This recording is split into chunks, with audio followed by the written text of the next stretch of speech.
Kia ora, it's Carl Burrows here from Haka Works. You're back on Haka and the Matrix. I've had a few weeks off because I've had a baby. My little baby called Altair's just been brought into the world. So it's been a wonderful time for us, also really busy, and our house has been pulled down at the moment because we're getting some renovations done. So this is why I'm back in the office. But tēnā koutou, and nau mai ki tēnei hōtaka anō hoki. And I'm with Rachel Taulelei today. So Rachel's there, you can see her with me at the moment, but we're going to bring her back on soon. And just to introduce this show, Haka and the Matrix. Haka, oops, where we go, I'll make sure we're on. Yeah. Okay, Haka is, of course, what we do. It's what we love. It comes from our ancestors, and in this particular case, it's really representative of our culture, ngā tikanga that has been passed down to us. And the Matrix, of course, you've seen the movie where Neo makes his way through the various worlds, and in doing so, he gets to understand who he is and his purpose in life. And so, as we do, as Māori, or as anybody really, we make our own way through life. We navigate various worlds, whether spiritual, cultural, geographical, physical, and in doing so, we come to understand who we are as individuals and community. As Māori, we've been blessed with these tikanga or taonga that have been passed down to us from our ancestors as a way to help us navigate through those worlds. And we're lucky and privileged to have that given to us. I'm really keen to share those things with other people around the world, and just sort of conscious of their value, but also the importance of maintaining the integrity. So we've been discussing some of those issues with people over the last few months during COVID. And this is sort of transformed now into looking at Māori leadership, and just really excited to have Rachel Taulelei with us. Rachel's the first person that I've been talking to that I haven't actually met. So I'm really pleased that she agreed to come on board for this. So just a little bit of introduction about Rachel. First, I'm going to do a quick mihi, just to everybody in our Māori language. So for those of you who don't know Māori, it's just about acknowledging you all. It's about acknowledging why we're here, and it's also acknowledging the reason why we're here, and that's those who've passed on before us. So tēnā koutou katoa, e whakarongo mai ki tēnei uri o taranaki mihi kawana I rungi te kaupapa te wā, me kiko ēnei taonga taku iho o tātou nei tupuna. Ka huri ki a rātou ngā mate o te wā, ngā mate e takoto ki runga ngā marae maha o te motu, takoto, wiki haere atu rā, ngā mate rātou ki a rātou, tātou ki a tātou. Tēnā koutou. So tēnā no oki ka uri ki a koe, Rachel, kei te mihi, ngā tirārua, ka tiraukaua, kei roto I te whare I tēnei wā. So just a little bit about Rachel. She's an award-winning entrepreneur, businesswoman, whose values include kaitiakitanga, whanaungatanga, and pono, and we're going to be talking about some of those values in a bit more depth later on today. But just for now, what they mean is guardianship, relationships, and integrity. She's a former trade commissioner in Los Angeles and a founder of this sustainable seafood company, Yellow Brick Road, and now CEO of Kono, Māori-owned food and beverage business. And I just want to mihi to Kono and you, Rachel, because over here in the UK, Kono supported a number of our ventures, including the last one, which was the Pūrangi Kiwi Experience. We did a fundraiser over here to help raise funds to keep supporting the initiative to support the Kiwi population in Eastern Taranaki, Pūrangi, which is where I'm from. So kei te mihi. Rachel is a champion for New Zealand's primary industry in the country's position as a world-class producer of food and beverages. She's passionate about the Māori economy and about supporting the potential and growth of others. Her governance roles include APEC Business Advisory Council, the Prime Minister's Business Advisory Council, and Young Enterprise Trust. So tēnā koe, Rachel. Welcome. Kia ora. Thank you so much for having me on. You didn't tell me when we were talking before you just had a baby. No wonder you're like... but worse for wear in terms of the hours of sleep I've been getting. Yeah, that's amazing though. Congratulations. Thank you. So just to tell us a little bit about where you're from, and really keen to understand how you got into business. So who influenced you to get into business? Because actually, I do know where you're from, and it's not far from where I grew up. Yeah. Well, from Otaki, and then but have been, born and grown up here in Wellington. And to who influenced me to get into business, it would be my parents. We were brought up in and around their businesses, and they've had a number of businesses through our childhood, myself, my brother and my sister, and they range from a record company to a video company to spa pools, and also paving manufacturing. So we've always been around them as business people, as a couple in business together, and we've worked in them. We've seen the really, really high highs, and we've seen what it is when they work hard to overcome those challenges. And so business is just has felt like second nature. Yeah. Something different when you go into it for yourself, but being around it was pretty familiar for me. Okay. Because I think that's what, what's different about going to work every day and working your own business is there are highs and lows, and you have to have a particular propensity is the word that jumps into my head for engaging in risk. It's not everybody that does that. So I was brought up in Upper Hutt, and a few people from my childhood, that's right at the top and around Brownell and Marybank, as we used to call it back then. But a few of my friends ended up in business, but obviously most of them didn't, and most of them weren't really exposed to that. So I think understanding risk is really important, and appreciating it and being around it and getting used to it. But you need role models to be able to do that.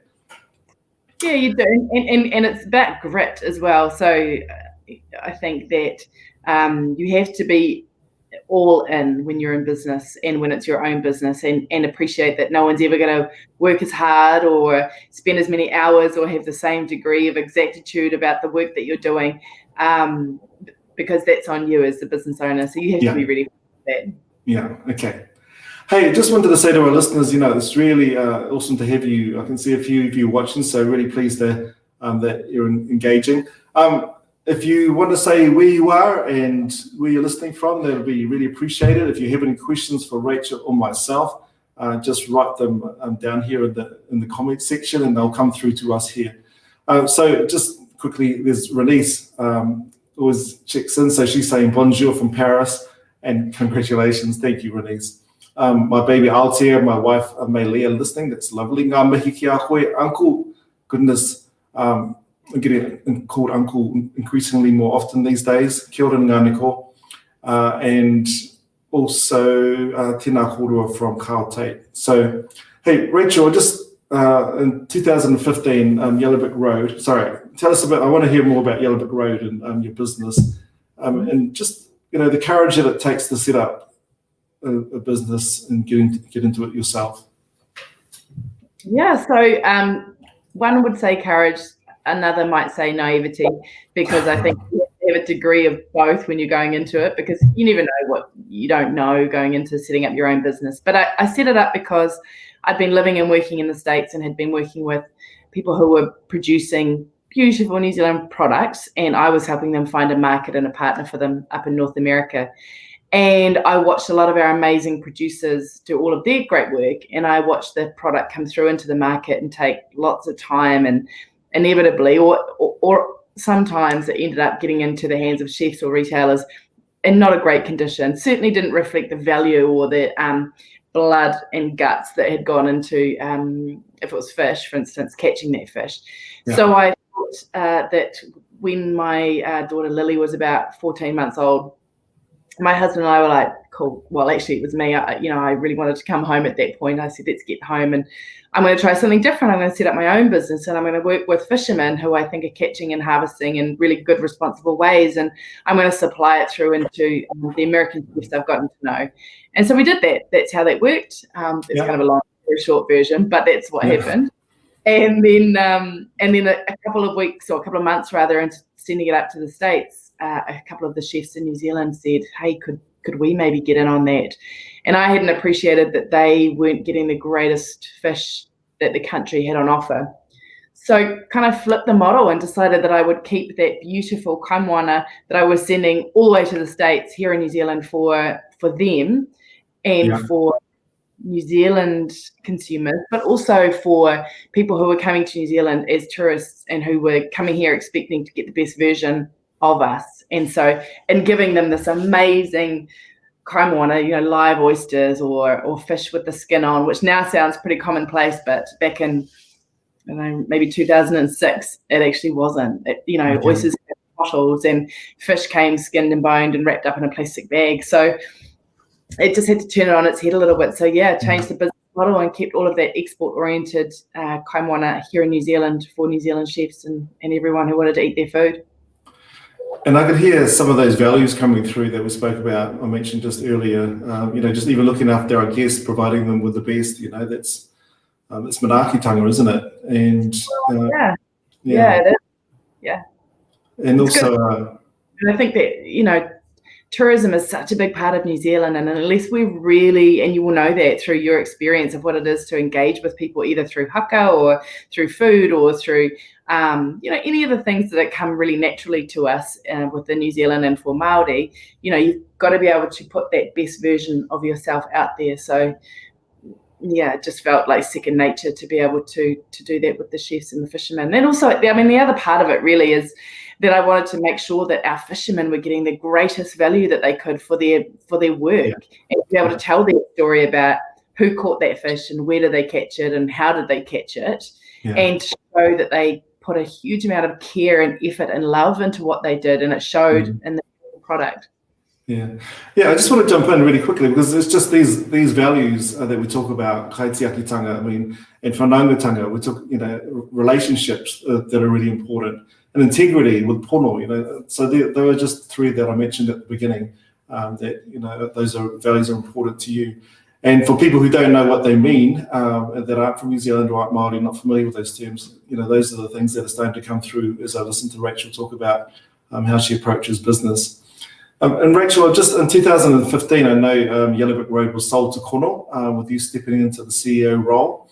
Really interested in how the transition went, because you talked about owning a business and running a business, but you gave ownership away. You gave control away to a certain extent. You stepped into the CEO role, but you're accountable to somebody who's not yourself now. How was that? And why did you do that? And it's a big step. A lot of reasons. So Yellow Brick Road was mine for 10 years, and I set it up, and I knew every single facet of that business at every waking moment, and in fact a lot of sleeping moments as well. You really can't turn it off.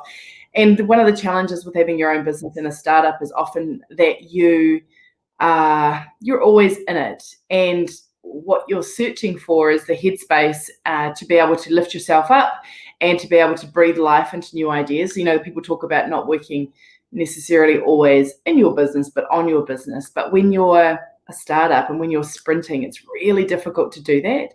And so what I thought Kono needed was to be wrapped into a business that had values alignment, and who could take care of the business, and who could really wrap the resources around it that we needed to do more good work in the seafood space. And why Kono? Well, I have a whakapapa connection through to Wakatu Incorporation, and Wakatu are the owners of Kono. And so I had a very deep, heartfelt connection and love for the incorporation. And there's really no other place I would have wanted to take what was my baby in business to make it stronger, better, make it go a little higher and faster than it might have otherwise, just under my care. So so it's still in the business, it's still nearby, it's just not me answering the sort of midnight, where are my Gurnard phone calls, which I'm totally cool with. After a decade of answering that sort of call, I'm pretty down with somebody else doing it. I understand as a business owner myself that I know all the great things about my business. I know all the flaws, and you're really stuck in it. And it's somehow it's really important to grow if you can, And I think it's a maturity thing as well as a person to be able to step out of yourself and then start delegating to others and getting other people involved. But I don't know if it's lucky. It sounds like it's supposed to be. in terms of you connecting with kono through your whakapapa and now through business as well. Yeah, no such thing as luck. You know, we make our luck. And also, I'm a pretty big believer in the fact that it's already set out in front of us, and you just have to walk into, what our tupuna have laid in front of us, and this is what was laid in front of me. And so the decision was really quick, really easy. I had no concerns, no qualms, no hesitations about joining the kono whānau, both with my business and also within the CE role. I mean, I'd been a part of the Wakatu succession program a couple of years before that. We've been in the succession game for about 20 years now through associate director programs, associate managers, with whānanga. So the whānau are really committed to ensuring that there are pathways for our people to be in the business. And so I'd already been under the hood, if you like, and I did a year on the kono board and a year on the head board. Right. None of it was new. None of it was a standing start. There was nothing that I wondered about. So yeah, that makes sense. Yeah. Okay. Kapai, just mihi from Cheryl Jones here in London. Tēnā koe, Cheryl. And who else we got? We got Kyla Russell from Gaitahu. Tēnā koe, Whaia. And Tama Kirikiri. Tēnā korua. I know Tama, you must know Tama as well in Wellington. I do. All right. Okay. So I had a look at kono's. It's a really lovely website. I mean, it just captures, with your imagery and some of the kōrero that you put in there, it just really captures something. I love it. There you go. But in there is Te Pai Tāwhiti. So you've got kono's 500-year plan. Really interesting, because I talk about these plans with friends. I went to a business school over here in London, and they go, "You can't have a 500-year plan. People can't see that far ahead." But I say, yes, you can. And it's a cultural view. Yeah. Yeah. And so just tell us a bit about that, and also the values that we started talking about already with Ngā Tikanga or Ngā Tupuna, which we've covered a little bit already. So tell us about those. What's the reason behind your 500-year plan? Well, because it's just true to our hardwiring as Māori. We're intergenerational thinkers. We don't think in our lifetime. We think about it, intergenerationally, and we think about our grandchildren's grandchildren and beyond. And so Te Pai Tāwhiti really is it's a plan in as much as it's a driver of our behaviours. So what it tells us is that it is our responsibility to preserve and enhance our taonga for the benefit of present and future generations. And so what it's saying to you is, think about what you do now. Is what you do now going to allow for a prosperous future for your moko and theirs and theirs and theirs? And that makes things really, really easy, really straightforward. So on a day-to-day basis, when you're thinking about the smallest decisions to the greatest decisions in your world, are you doing that from the perspective of being a good ancestor? And so when you think in that framework, it could be 5, 50, 500, 5,000 years, that will feel the same. Your commitment to being a good person is largely unquestionable in that respect. So that's Te Pai Tāwhiti, and we did that back in around 2000, between 2010, 2011. And it took a couple of years to build, and it took us on the road to talk to our owners and our staff and our customers, and all of the people who were important to us got to have a contribution to that. Now, once set in stone, it's an amazing thing. And I think we then took a breath and thought, that was like a lot of work. And now what do we do? And now what we do, and over the last couple of years, is think, well, how do we know we're moving forward? How do we know we're having success along the way? And so we've created Hoia ki Te Pai Tāwhiti, which is about what are those things we can look to, almost in a wayfaring fashion, that tell us we're in the right direction and that we're having success along the way. So there are 5 po, and they have to act synchronistically. They all have to work well together in order to be successful. So we have whānau, that's both our team and our owners. We have putia, so are we a sustainable business financially? We have papa whenua, that's about our footprint in Te Tauihu. It's really important that we, maintain our ahika, and that we have enough of a footprint that reflects the legacy of our hiki and our owners and so forth. Taiao, You know, are we being good kaitiaki? What's happening with our environment and what is our effect on te taiao and vice versa? And the last one is ngā kauhihiko. You know, like, are we fit for the journey? Are we ready? Are we excited? Do we have everything we need in order to be innovative and excited for the future journey? So those are the 5 measures that tell us we're moving towards that distant horizon.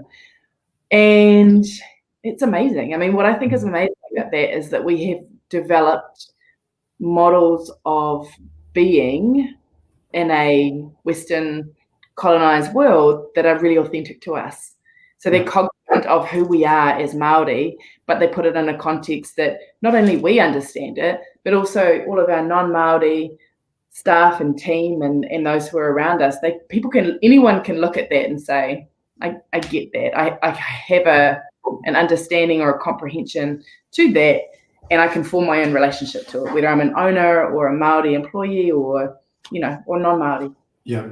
Okay. Wow.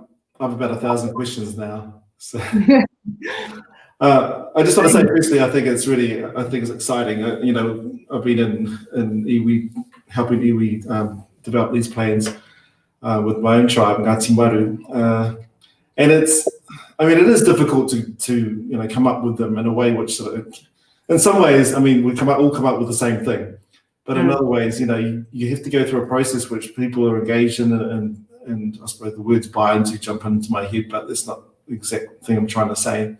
Yeah. And then you come up with these tikanga or these values that you talk about, and then, you know, it's implementing them is another story, and I think that's, for a lot of us, that's the journey that we're going on. So it's really good to see the model that you've come up with in terms of placing these po as a way to help you navigate through that, and like you say, it's wayfinding, trying to find your way and having this po. So 2 things I'm really interested in. One is how that, just how these po resonate with your staff, and, you know, because I've dealt with a few of your staff, and I know they're not all Māori. So how do you bring them all on board? Because you're talking about your own internal culture here, you know. And also your customers, you know, how do they respond to these things? Knowing that you brought both of those in the journey at the beginning, but how do they respond? Does it give you any advantage in terms of connecting with with your customers? And and I'll leave the other question till later. So let's deal with that one first. So it's the team, customers, advantage. Yeah. I'll deal with the team first. So we have this amazing team in Kono and Wakatu. They are just phenomenal. And I know this, I knew it before, but I now know it more than ever after COVID. So we were an essential business through our lockdown, and what that meant in New Zealand was that as a primary producer, we could keep working, which was really tough for the team because they were hearing messages on the radio of stay home or die, basically, because that's how serious the threat was. And then at the same breath, we were asking them to go to work and create all the systems and processes around it to keep everyone safe. But it was still a really big call. And they did. They stood up. They were really strong. They banded together. They created systems and processes to look after each other, to look after themselves, their whānau, their immediate community. And they kept the business running. And that was really, really humbling. So I think a lot of that genuinely comes from the fact that they know and identify with our values. And those values of whānau or whanaungatanga, those values of what it is to be good kaitiaki, to look after themselves and each other and the place that they're working within, to keep producing kai for the world. So all of those sorts of things really, I think, built into them being able to come to work and do what was needed. So how do I think they attach themselves to te pai tawhiti and the hoia ki te pai tawhiti, I think, and the values? I think that to some of them, they are second nature. And, you know, I often say Māori don't have a mortgage on the idea of being a good custodian or being a good guardian or having integrity or generosity of spirit. You know, like, we don't own those as ideas, despite the fact that we do own the words kaitiaki or manaaki. Those are our words, but the idea of being generous in and of yourself or looking after one another, that's common.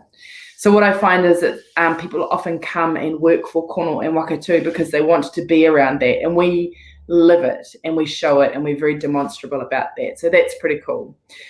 Our customers, they like that they can be in a long-term relationship with people who have a deep story, and they know that when they ring us in 5 years or 50 years or 100 years, somebody will answer the phone. And Paitati tells them that. It says, we're in for the long haul and we're not going to run away at the first sign of trouble because, we're built for survival. And if you partner with us, we'll run with you in as much as is practical and possible. So, yeah, it gives us an advantage. And not every single customer is as deep as that. I would love it if they were. Not every single one is, but our major partners, like, they know us enough and we know them enough to know who are the people that this will resonate with. And then the more it resonates with you, the more we share with you, because it's a value game.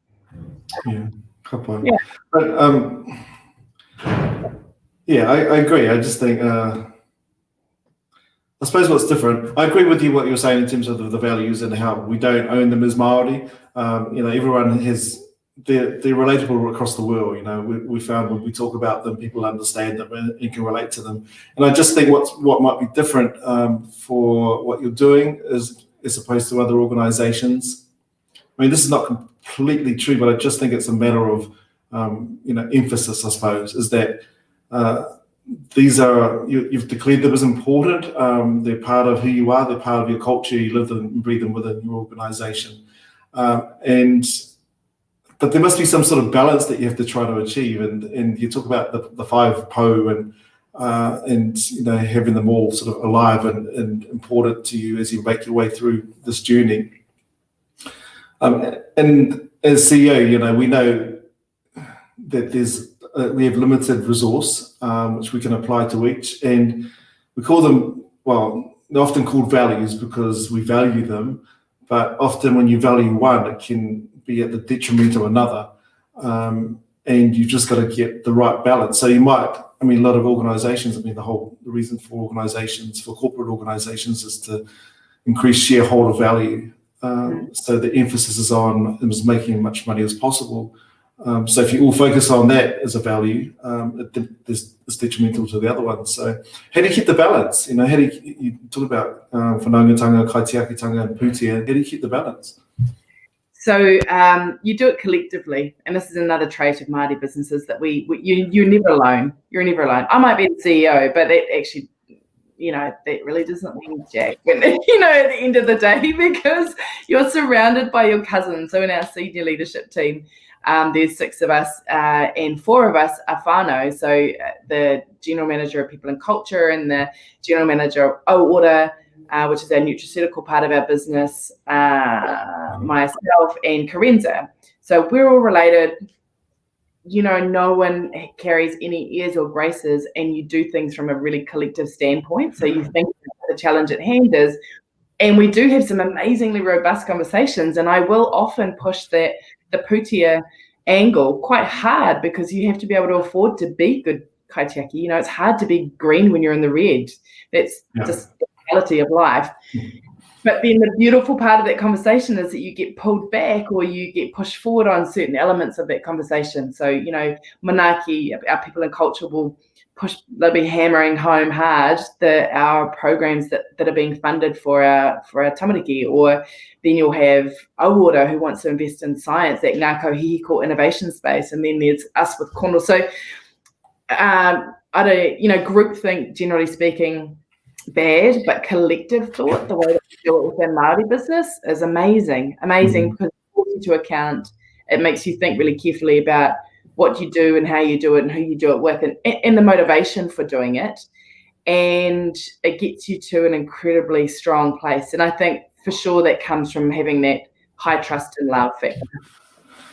Yeah. Okay. I just really, what you said about groupthink versus, how we do it as Māori, I think it's a really interesting distinction. It's often people get them confused, and I think it might come down to how we manage and facilitate our hui. So just for people who might not be familiar with the terms, groupthink is more on the lines where people tend to go along with what's happening because there might be some sort of dominant idea or thought that's within the group that everyone's sort of expected to toe the line to, and they might not even be doing it intentionally. It's just how things have always been done. So there's no opportunity for innovation or challenging this dominant idea. And that happens quite often. There's some classic examples that people speak of in regards to that. But, well, do you want to talk about how you work as a Māori group a bit more, in terms of the dynamic between the group? Look, it's a funny one. We're a business just like any other businesses within Kono. Yeah. We have every commercial measure under the sun that you can find in other commercial businesses, but it's hard, or at our heart, we're driven by social imperative. And for me, that social imperative is in and around creating wealth for our owners. And that's not just money. That's wealth as in pride and engagement and knowledge and the ability to contribute. So, pick a definition of wealth and everyone has a slightly different one. But for me, it's about creating wealth for our owners, and it's about job creation, and it's about sustaining people's livelihoods. And so, we're commercial, but we're driven by different ideas of what success might look like. But how do you? Sorry, so jump in. How do you operate as a group? So that you don't tend towards this idea of groupthink. How do you operate together so that you do challenge each other? Yeah, you just got to create. Well, that's about respect, and I think that is when you get any strong, smart people in a room and you present a challenge, and this challenge might be a paitawhiti challenge to preserve and enhance our taonga. So if that's the end game, if that's what winning really looks like, how do we all make our respective contributions? Yeah. And if you're in a place of respect and you appreciate what your job is, and my job is responsibility to maintain a legacy and to perpetuate and grow and beautify almost the legacy that our tupuna created for us. It's quite a specific responsibility that I am Ropata and Karenza and Miriana, who are all in the senior leadership team, and John and Ian, who are in there as well, like, we know it. Yeah. It's not a mystery. And when you do that, you realize actually you're so infinitesimal in the scheme of things. Like, you're here for a minute, so just get it right.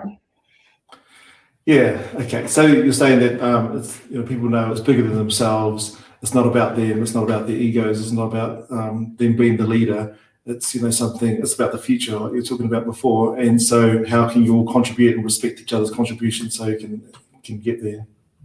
Yeah, I mean, that is exactly it. Respect the contributions and be happy with the fact that there are differences, because it's when there aren't differences that I think it has really unintended consequences. That's when you get to the groupthink stage and you end up in a place that maybe your heart tells you didn't want to go in the first place, but you've just gone along. Yeah. But there's too many strident people, especially there's too many like amazing Māori women in our group to get along with that sort of stuff. Good point. All right, what have we got here? Here we go. As Māori leaders, many of us have received commercial experience in training in corporations, where the focus is on increasing efficiencies to improve results. And for many organisations, many iwi organisations also, our financial growth and commercial strength are celebrated in our communities and in the press. And we're proud of them, but in many ways it's become, the commercial imperative has become embedded in Māori organisational culture. As we've solidified our commercial success and confidence, there's been an increasing call for Māori organisations to move along the lines that Kono have. I just wonder, how would you advise people to change their culture? If they're and I think a lot of this comes from the fact that we had so much pressure to be successful in terms of what other people saw success after they've given us their money. In terms of the Crown giving the money, in terms of the settlement, there's that dynamic going on to make sure that we were successful in their eyes. And I think we've done that by and large. And so we want to move into who we really are. I'm just interested in your thoughts about how we change our culture to be able to do that. Sure. I I think it's a really, really hard, it's a hard journey because Māori had everything. We had everything that we needed as a people, and then we didn't have any of it. And that puts you in a place of being doubtful, of being risk adverse, of lacking the certain capabilities as you might need them, say, for instance, in the commercial world, as an example. So when you have everything and then you have nothing, and then all of a sudden through, for instance, settlement, you are returned a portion of what was yours in the first place, and you're expected to be then to go from, say, 0 to 100 in terms of your capability. Yeah. It just doesn't happen like that. So my position is that our potential as Māori is infinite. Like it's literally limitless. And where we are at the moment, post-settlement era, is in that place of knowing that our potential is limitless. We're building our capability as a people. We're building our trust in ourselves and one another as well. You know, there's some building of trust in one another that is going on, and much more is probably required. But also I think we're in this position of feeling like it's okay not to do it like everyone else does it. Like, we don't have to have commercial models that look like the Goodman Fielders or Fonterras or Zesprys of the world, because it's absolutely amazing for the people who are in there and for the people who designed that.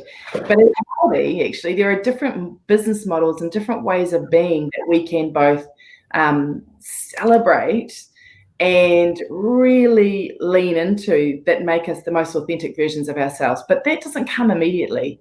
You know, we have to learn and are learning kind of the ways of the world, the ways of the commercial, the ways of the Western world. And then that's why we do see a lot of Māori organisations, as you said, I think, you know, kind of outsourcing some of those functions to non-Māori organisations. Yeah. It's fine. It's all about timing, and it's all about building our strength and building our muscles and building our internal capabilities so that we can then wheel that all the way back in and make space for our young people to come in and learn and really understand the beauty of what it is to be a Māori organisation. So I'm not too bothered by it. I think it'll happen and does happen for people when they're ready. But I think it could probably happen a little bit quicker if we were just a little bit more trusting in our own capabilities, because they're greater than we imagine they might be.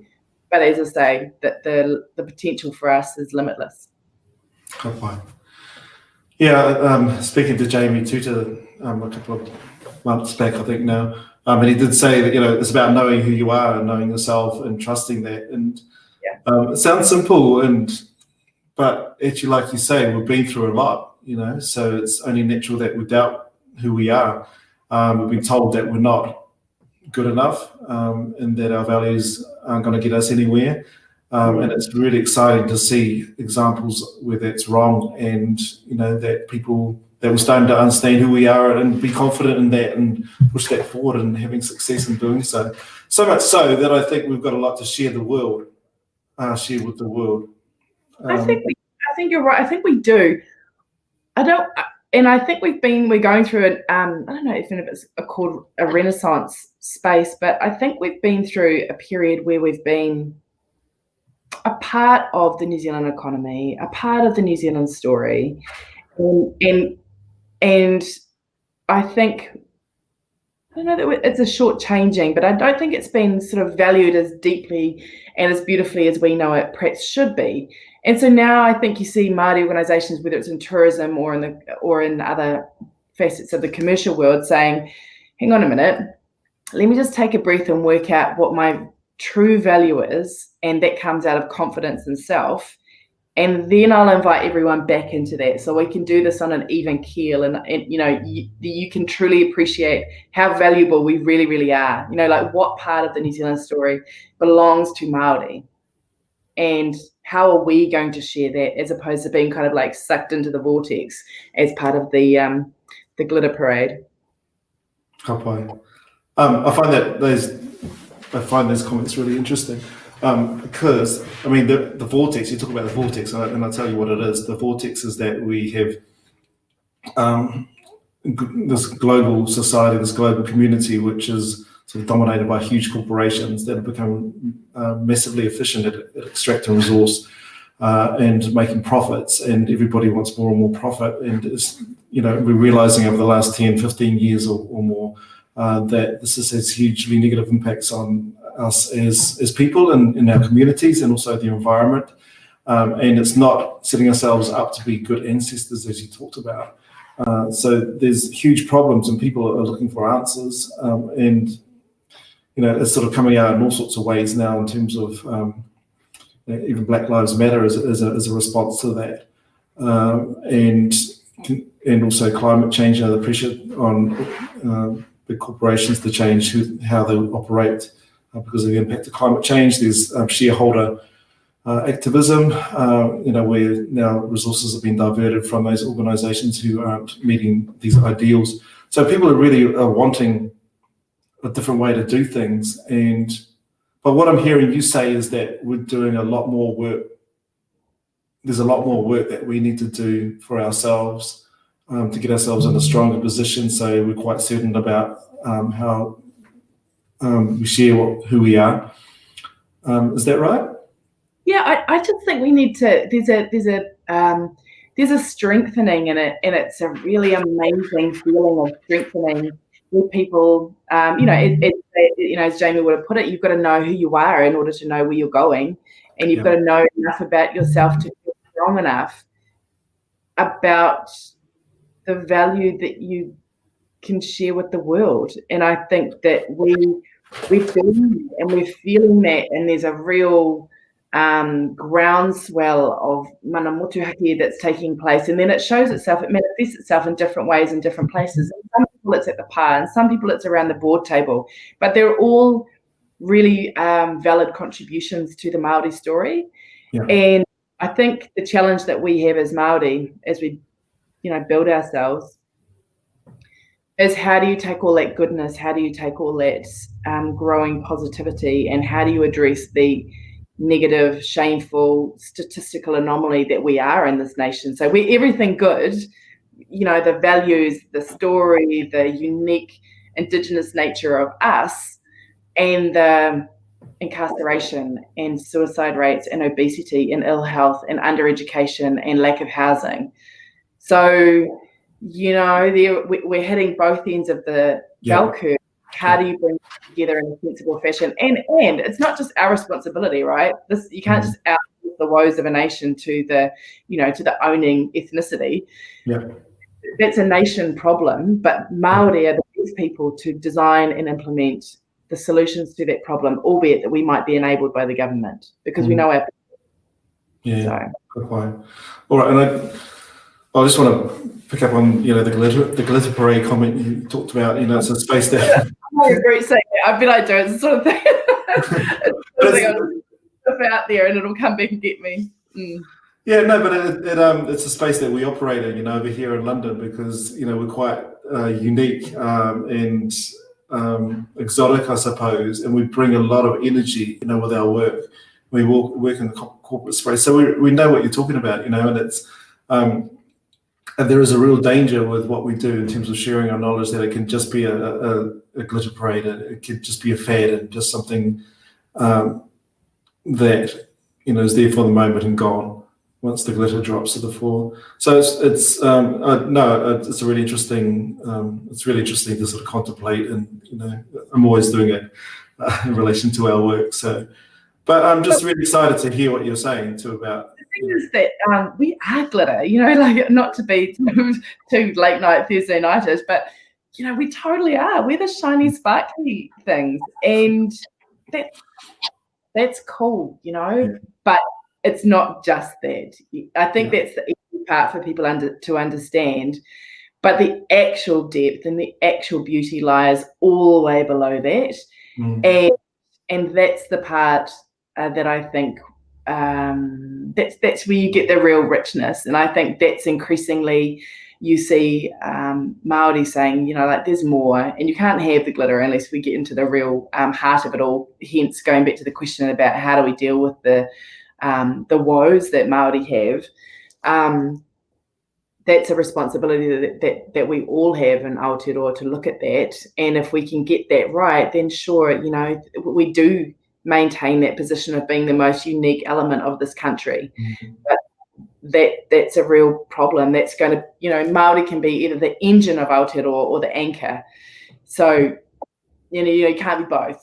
Yeah, good point. Well, ngā mahi ki a koe.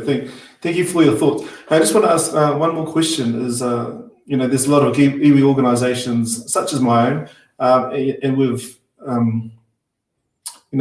going through a settlement process at the moment, and we don't have the commercial, I suppose, experience as much as we'd love to. We'd love to start up businesses within our rohe and get our young people employed. Yeah. So what we tend to do is we get experts in to go and manage resources for us, and it's great. It takes the responsibility of us. We get a steady return. We feel like we don't leaving it with the experts, and we're growing our boots here. But I'm just really inspired by organisations such as Wakatu, who've gone out and run their own businesses. What would you advise to Māori who look at doing the same? I actually think we've all got these people, we're all there, we're all engaged, and you already raised one person from your iwi who has phenomenal capacity and capability in this space. But, there's thousands of people who have the ability to create, and whether that is in art or science or music or business, all of it is necessary. And I think that the challenge we have is that we've all been through now, serious disenfranchisement. We've all been separated from our homes. We've all had generations now who have been plucked out of their own environment, who stopped speaking Māori, who stopped being demonstrably Māori. That has had this negative effect on generations that have followed. And now it feels like, most of us are just finding our way back home. And now, even when you know where home is, sometimes you don't know which door to open in order to get back through. And the ones who are at home, in and around the pa, engaged with their marae, that's priceless. It's so lucky and so fortunate. And so I think there's still some time before those of us who haven't been brought up around the marae or the pa work out how do you get in? How do you engage? How do you have a meaningful relationship with your iwi or your hapu, probably more so? Then I think the more people who start showing themselves, it'll become patently clear all of the amazing skills that our people bring home. And then you start knitting that together in almost a kaleidoscope fashion, and you'll have the capability. And it's not a 2-second exercise. This is a rebuild. That's, I guess, my point earlier. We're just building ourselves, and we're trusting ourselves that we have all of the abilities we need. And until we're at that point, cool, bring in some other people, but know that they're there to build our capabilities. We're not holeless, bowless, going to be outsourcing ourselves forever. It's just a moment in time. Ka pai. Well, ngā mihi ki a koe, Rachel. Thanks for coming on. I've really enjoyed what you're saying. I've been quite inspired, and just some of the ideas that I've been, we've been able to share on the show are things I've been thinking about for a long time, and hopefully other people as well. Just somebody from some of the listeners here. So we've got my cousin Tamsin Pue. Kia ora Tamsin. Marawa katoa e nei kōrero. And tamakirikiri, couldn't say it better, kāore mutu ngā mihi ki a koe. Kia tawatahi mō ngā kōrero kua puta mai tēnei pō. And my cousin saying, thank you, Rachel. There you go, from Tamsin. So I just want to say... Thank you. It's awesome, actually, and good luck for you guys vote tomorrow. I know that you have some news coming down the wire, and it's amazing to see that moving forward as well. So been a real pleasure tonight, Carl. Great to meet you. COVID meet and online meet, and it's also mahi that you're sharing stories in this way. Ka pai. Well, we must catch up. As I said, this is the first time I met Rachel. So thanks for having us on, and we'll catch up in Wellington sometime. Sometime is for sure, and good luck with baby. Get some. Thank you. Kia ora mai tātou. All right.